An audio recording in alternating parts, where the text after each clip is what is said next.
अस्सलाम वालेकुम। आपका मेज़बान जवेद जानी आपकी खिदमत फिर दोबारा हाज़िर हो गया। आप देख रहे हैं पंजाबी साइकिल।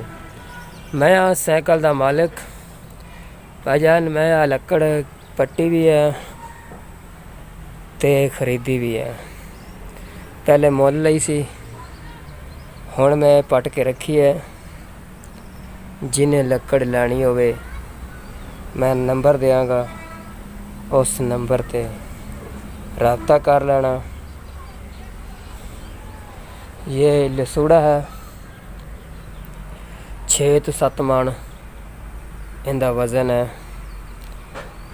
6 तो 7 मन इनका वज़न है। जिस दोस्त भरा ने लैनी होवे मैं नंबर देंगा, उस नंबर ते राब्ता कर लेना। आपका मेज़बान जवेद जानी पंजाबी साइकिल वाला। ये लकड़ है मेरे पास। देश दोस्त भरा ने लैनी होवे, बालन दे हिसाब नाल लैनी होवे, उंज लैनी होवे, उक्का ही मुकाना होवे, वो दोस्त भरा लै सकदा है। तुहाडे सामने ये मेरी लकड़ पई है। ਜਿਹੜੇ दोस्त भरा ने लैनी होवे वो मेरे नाल राब्ता कर सकदा है।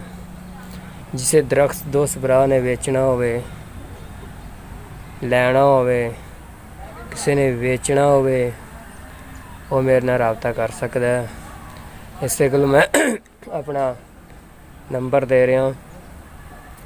जिथे भी होवे दरख्त, निम होवे, टाली होवे, किकर होवे, जिहड़ा मर्जी दरख्त होवे, सफेदा होवे, असी भाईजान ले लांगे। नंबर देंगा मैं वीडियो ते, उस नंबर ते तुसां मेरे नाल कॉल कर लैनी।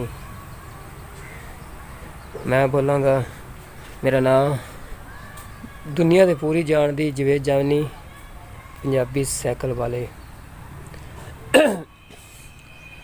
ते जिथे भी दरख्त होवे पैसे भाईजान नगद देंगे। 1 मिनट का नहीं उधार, इदू पैसे देंगे, उदू नाल दरख्त पट लाँगे। आपका मेज़बान जवेद जानी। जिन्हें चैनल सब्सक्राइब नहीं किया सब्सक्राइब कर लें, बेल आइकन को दबा लें।